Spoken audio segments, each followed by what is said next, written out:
Okay, so hello everyone, welcome back to my channel. So I've got a really exciting video for you all. It's my day 9 of my Cyprus vlogs. I'm really sorry I didn't upload a vlog yesterday, but it's just because we didn't do anything. And I was going to do a Q&A at the end to make it like long, but then I couldn't be bothered. So yeah, sorry for no vlog yesterday. I feel really bad and it's annoying me a bit because it's like one's missing. That really winds me up. But we've only got this vlog you're watching and another vlog, and yeah, I'll be home. That's really sad. Tomorrow I'll be vlogging, but we're leaving tomorrow. But when you're watching this, it'll be the day that I'm leaving. But yeah, it's really sad. But today we're going to go on this thing called a Famagusta tour, and it's like an abandoned ghost town because I think there was like a war there. I'm not really sure, but it's like a tour thing. And also we might get to swim with turtles. I'm really excited.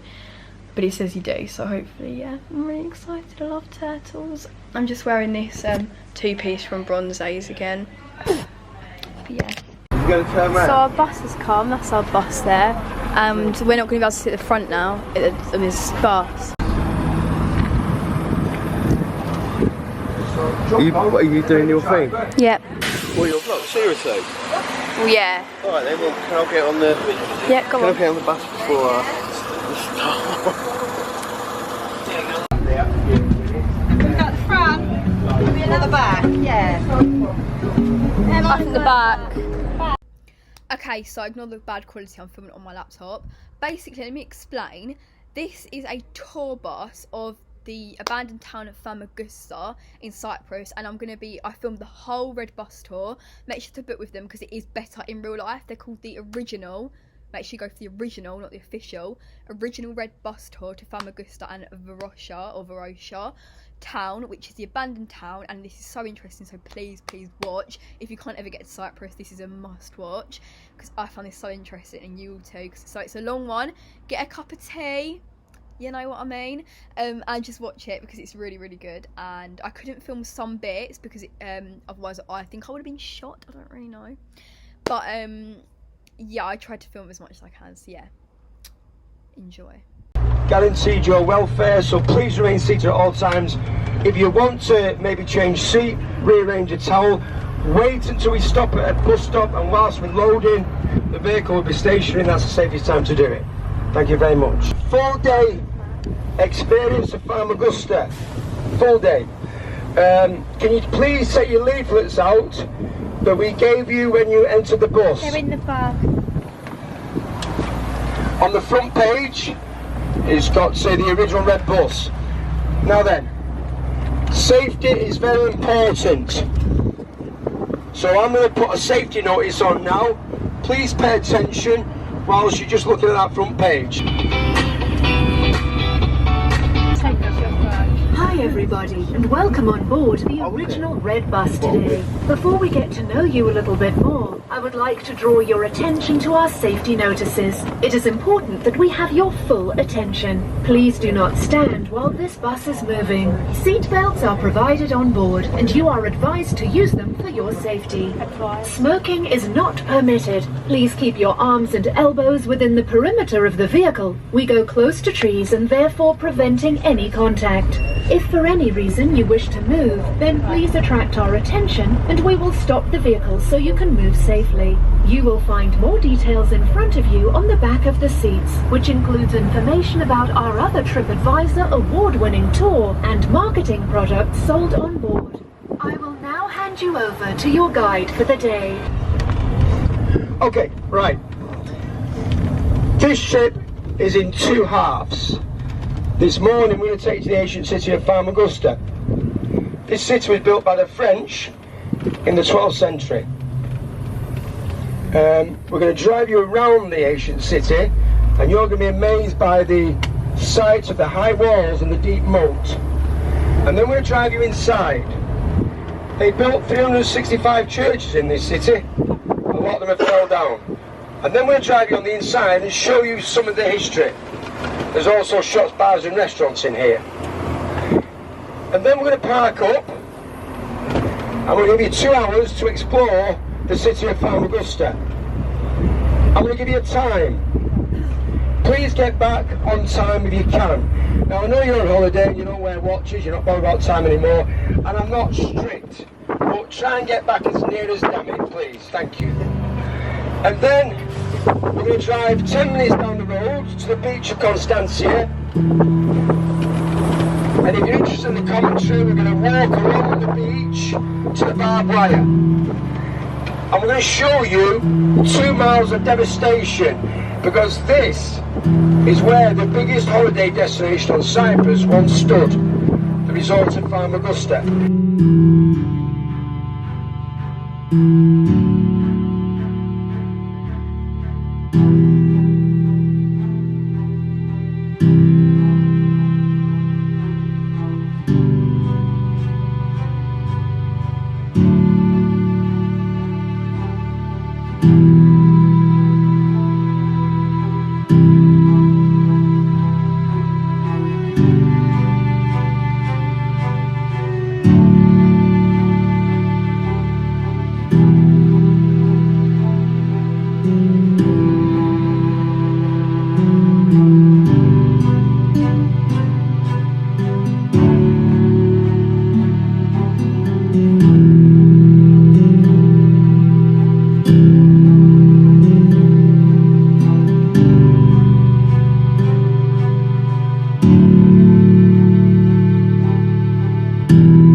And this is where the rich and the famous came.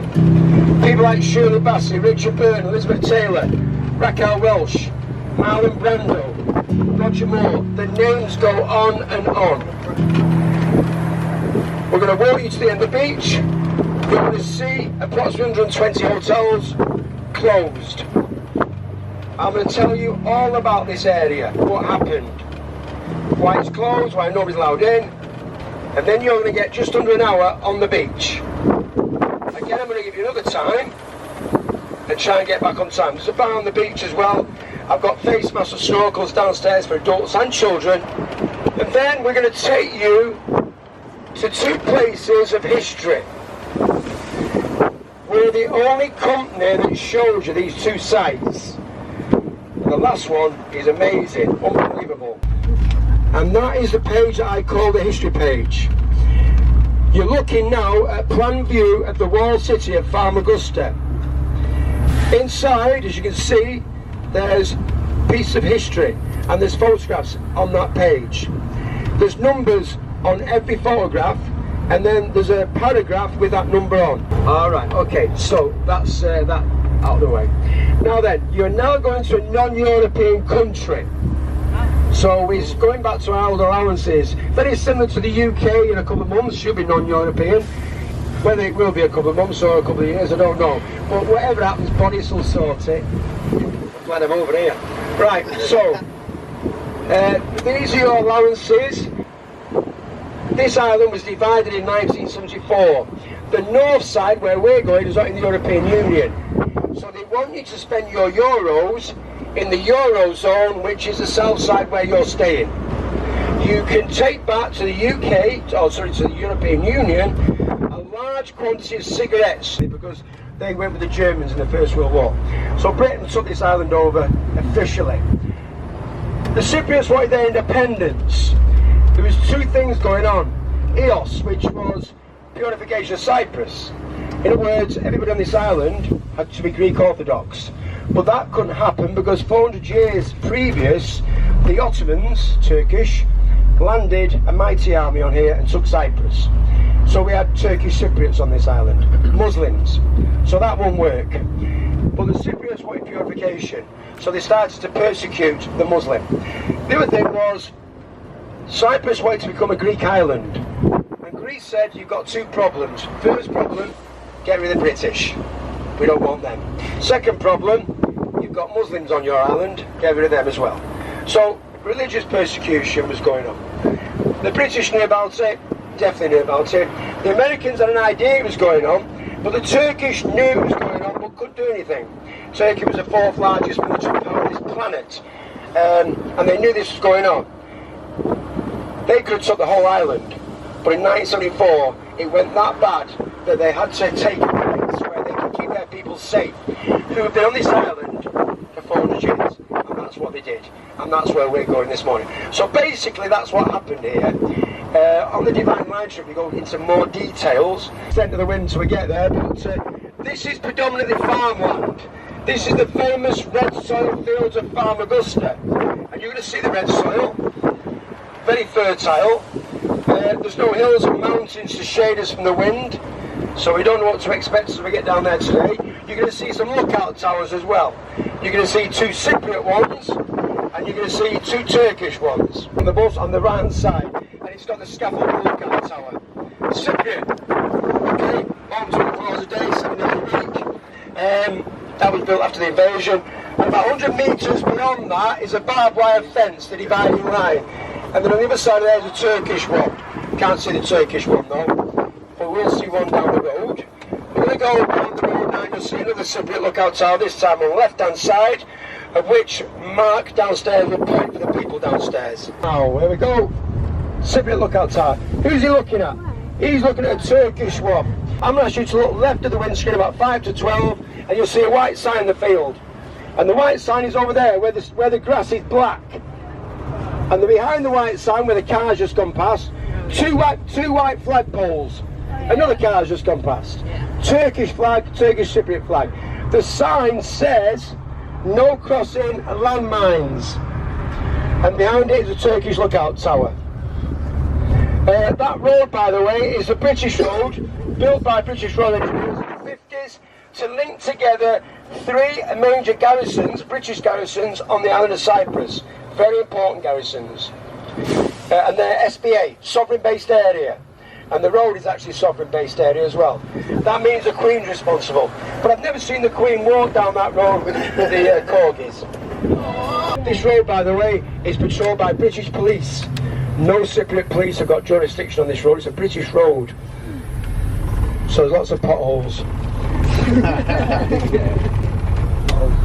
Okay, we're going to go now to the British Army camp of Agios Nikolaos.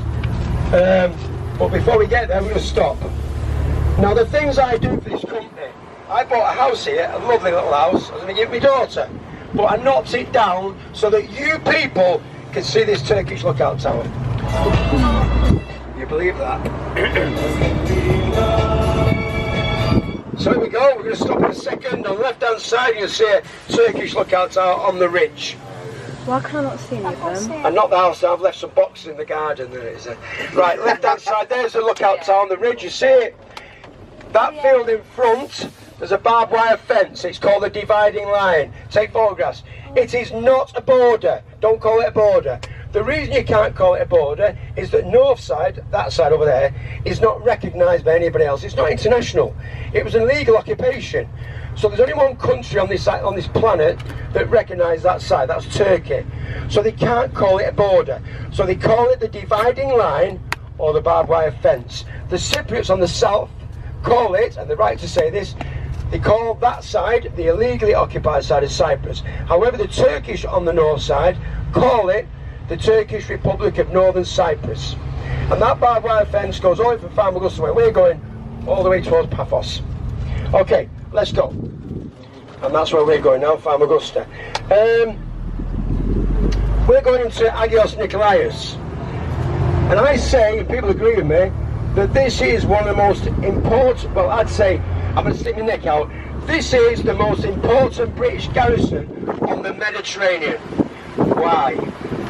Because of the proximity of Cyprus in relation to the Middle East. And the other reason is, it's a listening station. So we're listening and watching what's going on in the Middle East on this station. Probably now what's going on in Iran. This is brand new, the stickers are still on. There it is, the golf ball. How does it work? We've got satellite systems flying in space now, and they're taking images, information from the Middle East. and then they send that information to that golf ball, and the intelligence service does whatever it needs to do with that information. In the 1950s on this island there was a war. A lot of people don't know about this one. The War of Independence. Cyprus wanted their independence. Basically they wanted to get rid of the British. Britain said, no, you've got problems on your island, we need to sort the problems out before we give you your independence. So the Cypriots, mainly took the British on for 4 years of hell, and I say that because I spoke to lots of ex-servicemen who were here as conscripts in the 50s, and they said, Alan, it was unbelievable, it was hell. 4 years of hell, 55 to 59. And then in 59, Britain said, we lost too many soldiers, too many young men, that's it. You've got your independence, but we want a deal. And the deal will be, we want to lease 3 garrisons from you for 99 years. The deal was done. We now lease 3 garrisons on this island, and the deal would run out 2059. The UN came in 1960, and they were very busy because the problems were still going on. Excuse me, and then they got even busier in 74 because of the invasion. This is Cypriot British passport control. The reason Cyprus is safe for holidays, and it is because these people check everybody coming in. It's very safe. They check passports, and they'll check your passports on the way, on the return journey. It's a very safe island. We're now going to no man's land, UN. And then we've got the Turkish Republic of Northern Cyprus in front of us. 2 flags. The first flag, left-hand side, the Turkish flag that is internationally known, we all know. But on the right-hand side, the Turkish Cypriot flag. That was hoisted 1984, 10 years after the invasion, and it's not recognised. Nobody recognised the white flag. You can see the Turkish flag there. So we're going to go through here now. Hopefully my guides are here. There should be 2 here today. Now I don't know what you've been told in the hotels about these people, but I'll put you right now. These people are some of the nicest people you're going to meet. They are very, very nice people. The reason is because the position of this island, like I said earlier, in relation with the Middle East. Lots of armies throughout lots of countries throughout Cyprus's history have sent powerful armies to Cyprus to take it as a stepping stone or supply depot because they've invaded the Middle East. That's why. Not because of the nice potatoes or the nice peaches, simply because where this island is. On the north coast, 80 miles across the sea, you've got mainland Turkey and the gateway to Asia. The Panhandle, the Carpes Peninsula, or if you come from Manchester like me, the sticky out piece of Cyprus. Stand on the end of there, 120 miles across the sea, you've got Lebanon and Syria. Very close. And for that reason, many countries have sent armies here. The ancient Egyptians have been here. The Roman Byzantine warriors came here. They were the warriors that split from the legions in the west and made the very dangerous journey to the eastern Mediterranean. The French came here in the 12th century and they built the walled city of Famagusta.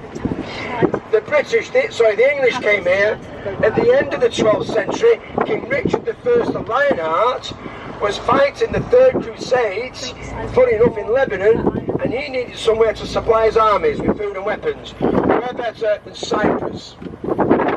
After the Crusades, which was about converting people to Christianity, he fought the Saracens, by the way. After the Crusades, him and his men came back to Cyprus. He went to Famagusta and he met a French girl. They fell in love, and then they were married in Limassol. And did you know she then became the Queen of England? And did you know she was the only Queen of England in English history never to set foot on English soil? Why? The reason was when King Richard and most of his men and his new queen decided to sail back to England, the job was done. She was told the wine was dearer in England, so she stepped off and went to France. And she never set foot on English soil. King Richard left men here, and those Englishmen with Frenchmen built a beautiful cathedral, St. Nicholas's. A lot of people say, and I agree with them, it looks like Notre Dame before that terrible fire, and it does. The doors, the glazing area and the front walls, very similar to Notre Dame, but it was built by French. St. Nicholas's. Famagusta became a mecca for Christianity. People in the Middle East heard about St. Nicholas's in Famagusta, so those people made a pilgrimage to Cyprus, to Famagusta, and they loved this city so much they decided to stay, and they built 365 churches and abbeys. The Venetians came here. The Venetians from Italy were a superpower, powerful army, powerful navy. They built 3 very important ports: Limassol, Larnaca and Famagusta. And from those ports the Venetian navy moored their ships, and the Venetian merchants also moored their ships in those streets. Somebody won this island. For the same reason they took it. So they fortified the walls around all the cities, the high walls and deep moats, to defend them. 1571, the Ottoman Turks landed a mighty army on Cyprus. They wanted Cyprus as a stepping stone because they were going to invade the Middle East. They landed a mighty army and they marched it across this island, taking towns and cities from the Venetians. One more city to go, where we're going, the city of Famagusta. And when they got here that morning, like you, they were amazed by what they saw. High walls, deep moats, and they knew this was going to be difficult. 12 months the Battle of Famagusta raged for. Over 100,000 cannonballs were fired at and into the city from cannons and catapults, and they didn't gain an inch. So they decided to change the plan, and the plan was, now we're going to starve them out. Slowly but surely the plan started to grip, and then one day from the Limassol gate, the north gate, the white flag was flown, and the Venetians admitted defeat, and they lost Cyprus forever. The Limassol gate was opened, the Ottoman army marched in. The Venetian commander, because the way he treated Ottoman prisoners, they executed him, they skinned him alive outside the Venetian palace. The Ottoman commander, Lala Mustafa Pasha, was given the greatest honour of all. St. Nicholas's and all the other churches were converted to mosques, because these people are Muslims. And they renamed St. Nicholas's Lala Mustafa Pasha. And it's a mosque now, and you can go in there before 1 o'clock. If anything the ashes to do, take your shoes off. But that can work in your favour, because if you've got an old pair of flip-flops that are wearing out, and you find at the doorway as you come in and come out a nice pair of trainers, and they fit you, put them on and run out. That's where I got these from. You should have seen the flip-flops I left, and they didn't cost me anything, these, you know. So that's the only thing you have to do is take your shoes off. And then for 400 years, these people lived together happily, and it was happily. And then something went wrong. After the Second World War, things changed. And then these people then were being persecuted. The Turkish knew about it, and they had to do something about it. So in 1974, they took a third of this island. And just up the road here, you're going to see the Victory Monument. And this is to celebrate the lives of the Turkish and Turkish Cypriots who died taking a third of this island. So that those people who've been here for 400 years, generation after generation, could live safely. The Victory Monument, you'll see the 2 flags again. On the top of the monument is a head, Atuk, and he was a Turkish politician in the 1920s, and he turned that country into a republic, and he's another hero. And his head is on top of the monument. Said no, we don't want to say the whole island, we don't want to cause that too much trouble, but we need somewhere to take our people. So here's the Victory Monument. There's the 2 flags, and behind it you can see the Limassol gate, of which we'll see later. Take photographs, all this on the DVD or the USB.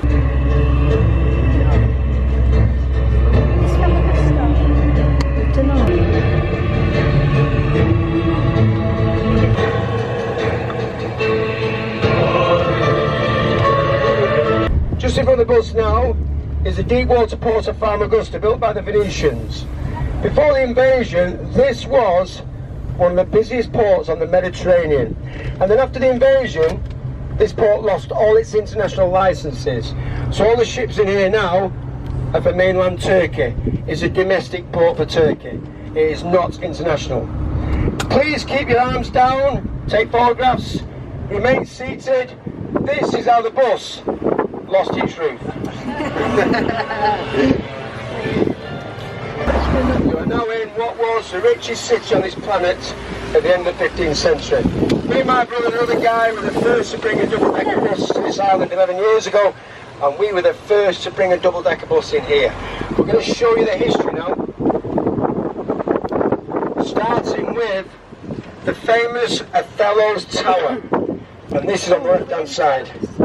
Okay, Othello's Tower. The small Cypriot port Shakespeare talks about in the story Othello. Othello was a military garrison that protected the port of Famagusta.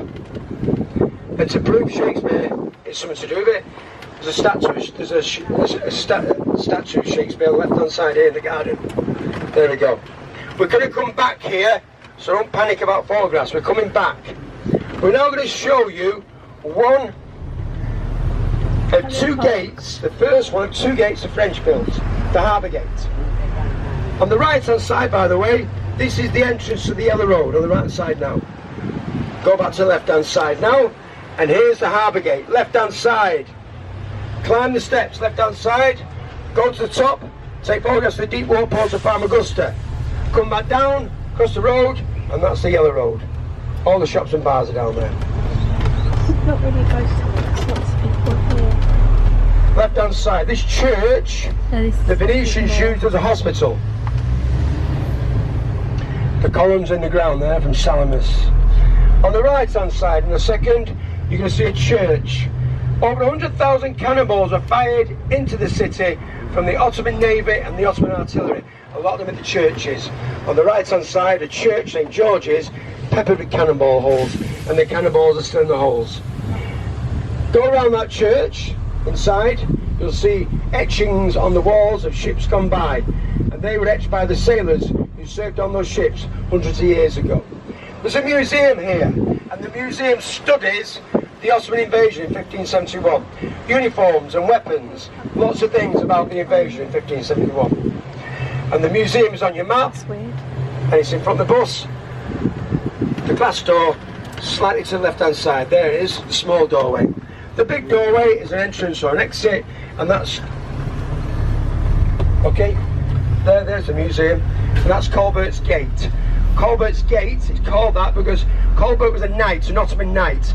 He attacked the wheel at that gate and lost his head, and his tomb is in the museum. You'll need about 20 minutes to walk around the museum, and it's €1.50. 365 churches were built in here. You can't imagine what it looked like. We're going to give you an idea. Use your imagination. Look right down this road, use your imagination, and you'll get a feeling of what it could have looked like. We'll talk about St. Nicholas's later. Left hand side, these walls were extended by the Venetians 3 to 5 metres higher, 3 to 5 metres wider, and they were hollow. And they used the hollow area for armament depots, garrisons and stables. Approaching on the left hand side, you'll see lots of these doorways along the walls. They got the idea for that by the French. The French built a couple of churches within the walls. That's how the soldiers got in left hand side. Just in front of the bus, this is another French church built onto the walls. The left-hand walls are fortified with turrets and battlements to protect the walls from the outside. This is a church. The European Union now have sent archaeologists here to rebuild the churches. Turkey is not in Europe, but they're in the customs union. So they pay in and they get money out. The work seems to have stopped, and I think that's because the British government have not paid that European bill. Left-hand side, there's the church door. Left-hand side. If you want to go on top of that church on the walls, use paths like this, left-hand side. Be careful, it's a long drop into the moat. Just in front of the bus now, the Limassol Gate, the North Gate. This has been rebuilt by the archaeologists, handrails and grab rails put around.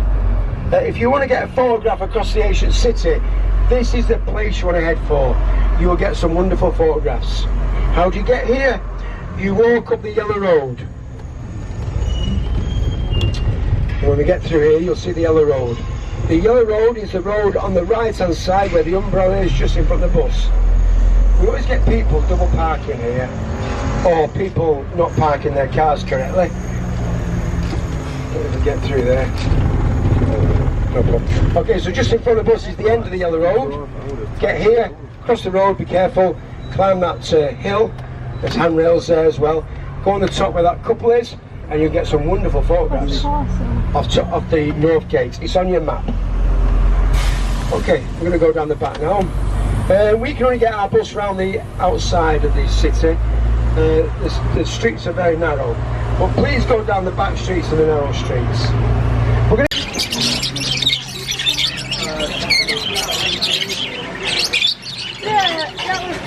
That one looks fake. He's sleeping, look. No, that one is fake. No, it's not. But it's a wind-up one. Look, what? He comes along in a minute and winds it up.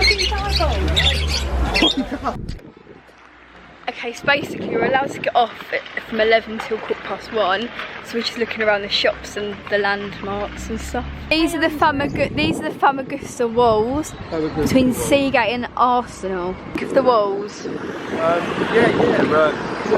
Right, let's go up then. I like the way the bricks are made. Look, come then.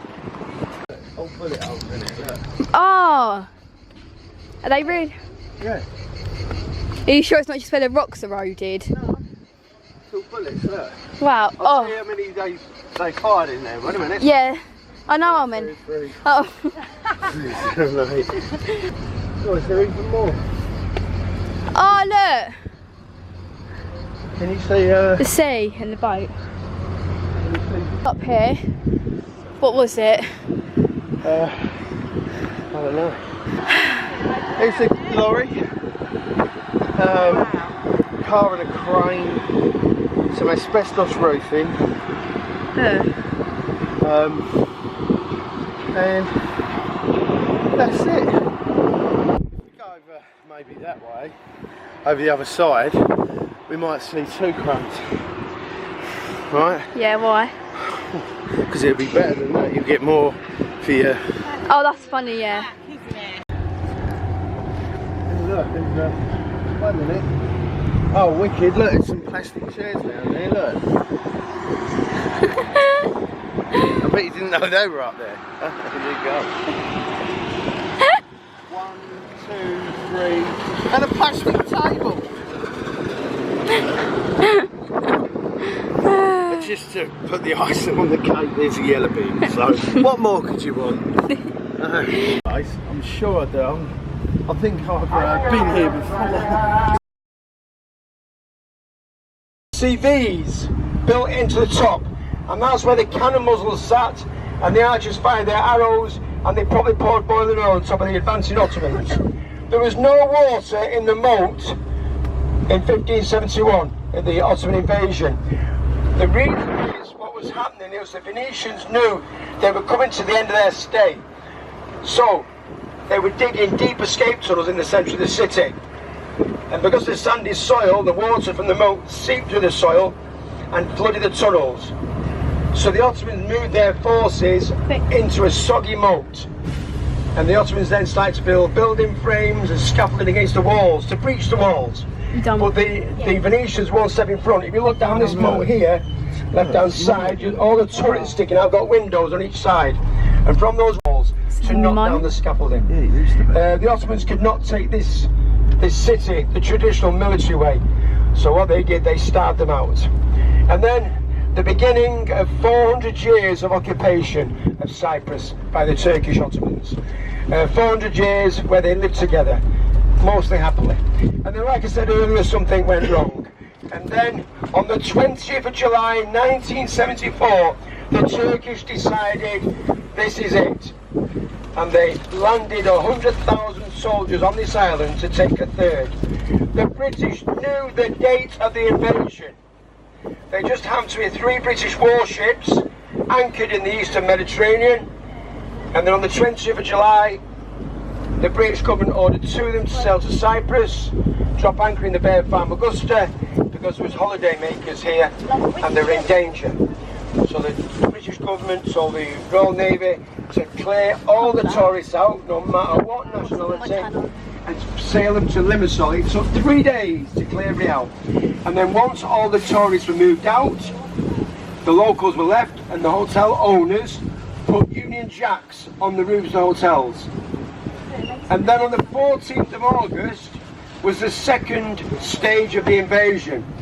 This was the last sector to be taken for the completion of a third of Cyprus got gone. And on the 14th of August, the Turkish Air Force arrived. And they flew over this area and they saw the Union Jacks. And because they were worried about upsetting the British, they moved inland and they bombed the area around the hotels. That's why the hotels are still standing. Where we're taking you now was once the biggest holiday destination on Cyprus. Excuse me. And this is where the rich and the famous came.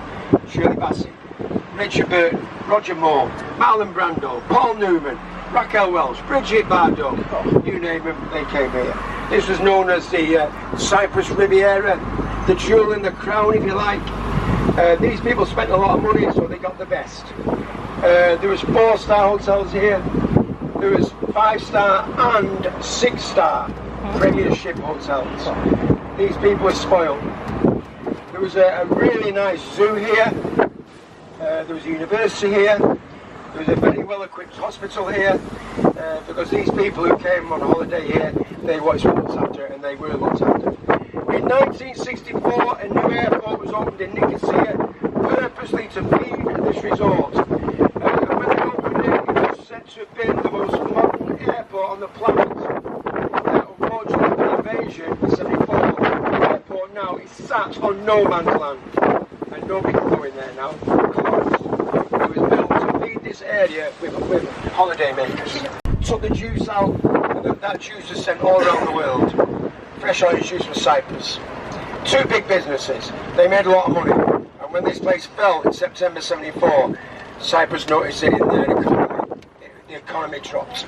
Left hand side, the deep water ports of Famagusta. Take photographs left hand side. All the ships in there from Turkey, Turkish flags on them. Now then, can you keep your cameras down now, just for... So you're going to see 4 old hotels. The first hotel you're going to see has got bomb damage at the side. You'll see the hole at the side. That's the first one, and all the rest are behind it. This area now is called Varosha. It's not a resort, it's called Varosha, and Varosha means the ghost resort. So just in front of the bus in a second. Now, there we go. There's the first one with bomb damage. See it there, right in front of the bus, and all the other hotels behind it. What happened here was on the 14th of August, the Turkish army got here. The last objective, Famagusta. Once they taken this area, they completed a third of the island, taken. They were pinned down by Cypriot snipers in that hotel, and the Turkish army was stuck. So the officers radioed for backup, 2 jets returned, and that's the damage they did to that hotel, allowing the army to move forward to complete their objective. On the right hand side, a football field, and behind it a Greek Orthodox church. This is a Muslim area. For 45 years this side has been Muslim. That place over there is a no-go area, part of Varosha. See the way nature is slowly taking it back. That's where a lot of the landowners lived, property owners, and a lot of the staff lived as well. Just in front of the bus again, you're going to see a low net. And then you're going to see 2 old palm trees right in front of the bus now. Look between the 2 palm trees at roof level and you'll see a UN outpost. There it is, on the roof there. UN. It's got UN on it and a UN flag. There's 3 UN outposts in there. The UN are here, the Turkish police are here, and the Turkish army are here. Everything behind that net is Varosha. Right, we're going to move up the road now, park up. It looks busy again, but Mark will put us in a position where it's easier for us. Yeah. Now then, take photographs. You need now your swimwear and your towels. You can leave whatever you want on the bus. Don't worry, because Mark is staying with this bus and he won't allow anybody on this bus. You need some money, because they're bar on the beach and you might want another drink or maybe a sandwich. That's all they have time for, a sandwich. If you want to take photographs, bring your cameras. But you're only allowed to take photographs of the sea and the beach. You're not allowed to take photographs of the hotels.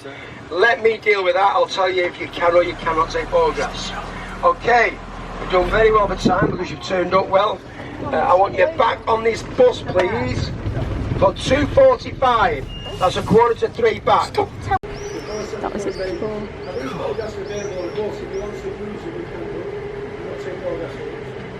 There are some people that live here. So it's not abandoned then? Oh my god, how many more times? Not this bit. Okay, can we go to the other bit? Did we only get an hour? This is the beach. I'd rather spend 2 hours in the beach.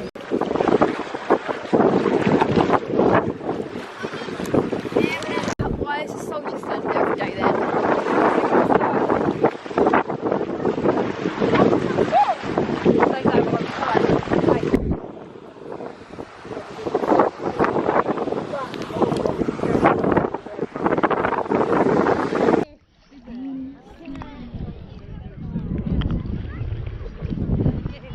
I will. So basically ABBA stayed in that hotel where they sung on that balcony over there in 1972, but I can't film it properly because I'll get shot. Basically. You get the whole of it over there. Yeah. Oh, it's warmer here. Ooh, it's very dead.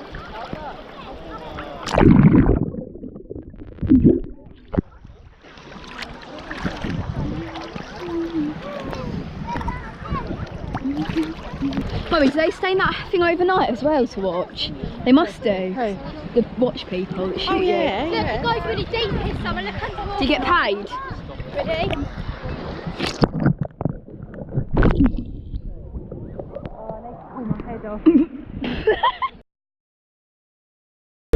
But there used to be railways on this island a long time ago. The British built the railway, by the way, and it was open. It was a big success. The Cypriots loved it. The British were quite chuffed what they built. Very expensive. However, people enjoyed it, so it was well worth it. It was number 1 of 3 phases. Phase 1, the one they built, was from Famagusta to Nicosia, and then the British were going to build another section, and then another section all the way around the island. They wanted to get a railway right around the island. It was used regular, very busy, and then after the Second World War, obviously they asked for their independence, and Britain said no again. So the Cypriots started to sabotage the railway. Ioka started to sabotage it, and it was costing so much money to rebuild it and to repair it that in 1951 Britain said close it, we've had enough. Now there's the deep water port of Famagusta in front. There's something going on at the moment now, I'll tell you what it is Turkey wants to bring Mediterranean cruise liners in here, but they can't because it's not got an international licence. So they've asked Cyprus for a licence, and Cyprus has turned around to Turkey and said get off our island. So you're not going to get a licence. So Turkey has said give us a licence and you can have all those hotels back. So Cyprus sat back and thought about this one, and they've answered it the way I'm glad they've answered it, and they've said no. The reason I'm glad they've said that is because what they're worried about is to give them an international license to bring cruise liners in here would then allow Turkey to apply for an international license from the European Union for the airport that's on this side as well. There's a domestic airport on this side that only takes flights from Turkey. It's not international.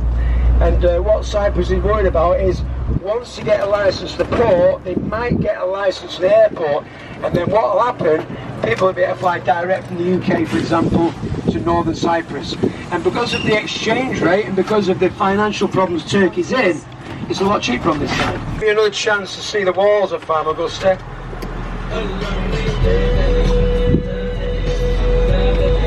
The archaeologists are here now, rebuilding this city. A lot of damage was done. The British were responsible for a lot of damage. First of all, the British Army officers, they did no damage doing this, but they used to practice their golf swings from off the walls here. But me and my brother were told that the British used the moat and the walls for target practice. So me and my brother walked round the moat. And this section, funny enough here, this section to that next one is wider. And you want to see the damage to the walls here. Machine gun fire. And they've taken all the stonework out. So when the archaeologists get here, they're going to have to redo that stonework, thanks to the British. So we're going to show you now 2 more sites. The first one, proof of the railway. A lot of people say, why do we drive on the same side as the UK? Simply because the British Army built the roads on this island. And then what happened after the invasion, because Turkey drives normally on the other side is what we drive here, they were going to change the road system to the Turkish system. But it was so difficult, people said just leave it, so they left it. So that's why they still drive on the same side as Britain and the other side of Cyprus. On the right hand side where the white wall is the beginning of the area where the zoo once stood. All the animals were shipped out, sent to other zoos, in fact sent to other countries. Now we're going to show you proof of the railway. So on the left hand side, we're going to show you proof. We're going to show you Thomas the Tank. How about that? This is to prove to you there was a railway on this island. Not a lot of people see this, by the way. Everything's on the plaque you need to know. From 1904 to 1951. Take photographs. What's it doing here? It belongs here because that building is the old railway, the old Famagusta railway station. So in 1904, you used to buy your tickets from in the office, stand on the other side, and that's where the railway was. The railway was on the other side of the building. So you went to the other side of the building, and trains like this came along with carriages, and 2.5 hours later, you're in Nicosia. It was very slow, wasn't quick. However, the Cypriots loved it, and they thought a lot of it. But the problem was, Ioka started to sabotage it because they thought the British were taking armaments around ready for the pre-coming war. But it wasn't being used for that at all. So in the end, the Cypriot people lost because in 1951, the British closed it. We got photographs on the DVD of this as well. Just in front of the bus down the road, left-hand side, pre-1930s British government buildings. So this is where the British politicians stayed. These were government buildings that have now been turned into shops and bars and shops and hotels. Here, left-hand side. And then just in front of the bus again, left-hand side, is the old pre-1930 courtroom, British courtroom. And that took a direct hit on the 14th of August, the second wave. And that's been like that for 45 years. The old British courtroom. Right hand side again, more the zoo area. As we go past the government buildings here, look left and you'll see the 4 hotels on the beach that we walked past, and that's a mile back down on the beach. Road which is a mile back from off the beach. So we're now behind the hotels. We're behind the hotels now, and I'll explain to you everything about this area. Take photographs, take films, whatever you do, but this is not on the DVD. We're going to try and get it on next year, but at the moment it's not. So take advantage. We're just waiting for the traffic to pass. We've got to be aware of other road users because we don't want to cause problems with them. They've got as much right to go down the road as we have. And we want to go slow so you can get some good photographs. So Mark's done this many times, so he knows how to approach this road. Okay, so start taking photographs and films. I'll explain to you what we're seeing. We've come down here to see 2 things basically. The first thing is what they left, and this is it, what they left. Also, we're coming down here to show you that these people made a lot of money, and you can tell that by the houses. There's some beautiful houses here. It's hard to believe that before the 74 invasion, people from the left hand side probably walked across the road to the right hand side and had a coffee with their neighbours. But now they can't do that, because on the right hand side we've got Turkish Cypriots, and on the left hand side nobody's in there. So just keep looking. Now the way the land lies here, I've got to explain this to you, is that it's like a hill, and you see that house there, it's on the top of the hill, and then as you go past that house down the road, it drops down, and it drops down to Kennedy Avenue, and then down to the hotels, and then down to sea level. That's the way it works. This side of the hill, I'm going to call this side of the hill, this side has been ransacked. Turkish Cypriots have been in there, and they've absolutely ransacked the area. Again, we're just watching the cars. And on the other side, by the way, when I say the other side of the hill, there's lots of cars on the road as well. All pre-1974 cars. I'm going to watch this truck now. He's pulling over for his nice one.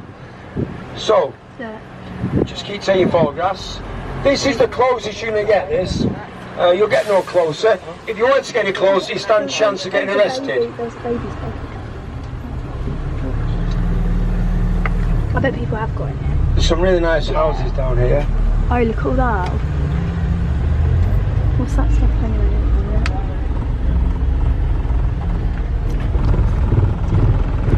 Quite busy the road today. We just go up and then somebody overtakes. People are very impatient as well, as you can hear. Okay, we're going to keep going. Just got to watch this. This a big thorn bush, this one. We've got to watch this one. Okay, so keep looking left and you'll see some really nice houses on the left hand side.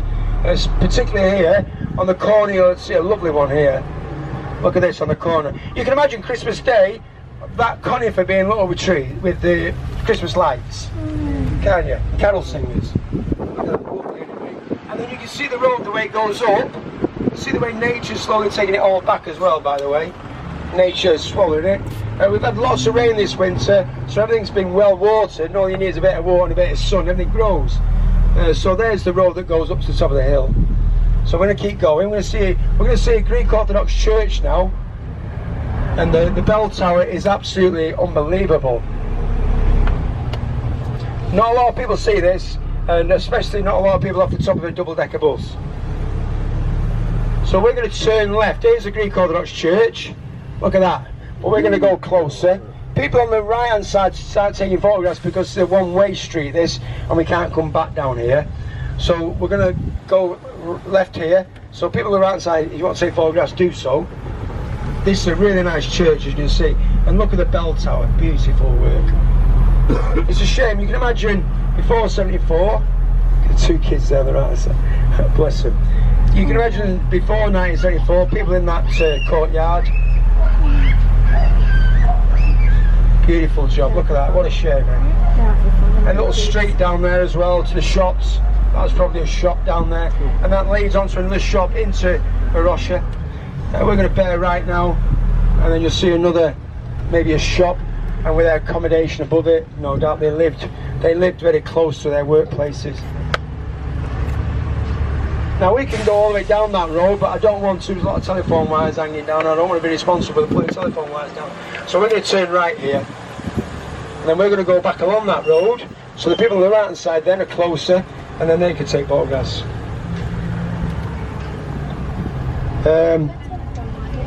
We're going side. This is a Turkish school, junior school. Here we go. This one here, and the kids here now finished for summer holidays. I know the kids in the UK are finished. 6 weeks I used to get, about 6 weeks now. 14 weeks they get. You think 6 weeks drove you mad? 14 weeks. My daughter, on the south side, she only gets 12 weeks. And do you know that's the most expensive 12 weeks of the year for me? She's in the UK, she's still costing me a lot of money.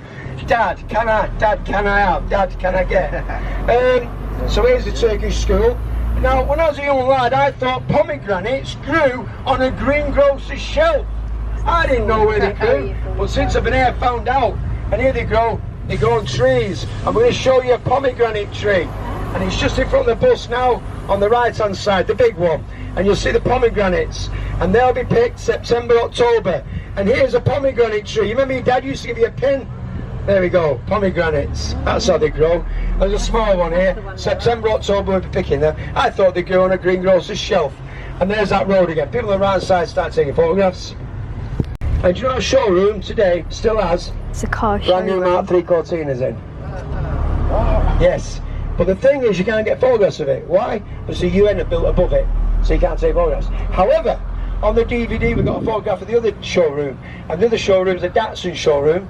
And that's still got brand new 120Y Datsuns in. And we've got a few photographs of that. But on the road over there's still cars on the road. Doors open, boots and bonnets open. Oh, yeah. Okay, right hand side, here's another car. The only car, there it is, right hand side. See it? Keep looking right, we've got to keep moving. I'm going to bring my chainsaw and chop all these trees down. Trees and buildings do not go together. Take it from an ex-builder. Drains, footings, it doesn't go. I think all trees should be cut down and plastic trees should be put in. And then in the winter you wash them down and then you put them back for the summer. All these do is obscure views and construct with foundations and drains. I've been there. Okay, right hand side, more buildings. But these are too high, these trees. You should be able to chop down. One day you might hear me here with a big chainsaw. Chop the lot down. Sorry about that. Sorry all you green pieces. Okay. But you've got photographs of this now, films of this. And I take it from me, not a lot of people see this. Not a lot of people. Some of the houses are really old as well. Right. Wouldn't you just like to roam about there for a couple of hours, eh? Hey, wouldn't you, eh? Dead right. Imagine being a 14, 15-year-old lad off to school for 12 weeks, 14 weeks. Oh, yeah. I'd have me den in there. I'd have me den. Right, okay, we're going to go back to passport control now. Right, we're going to stop and give that family who's downstairs the choice of going back downstairs again, because I don't want to keep any of you up here, you don't want to stay up here. So I might as well just park somewhere safe, and then we're going to get people downstairs if they want to go downstairs. I'm going to end today's vlog. I really hope you enjoyed. I'm not sure if I'm going to vlog the last day, so this could be the last vlog. I might actually, because it's just a video in it.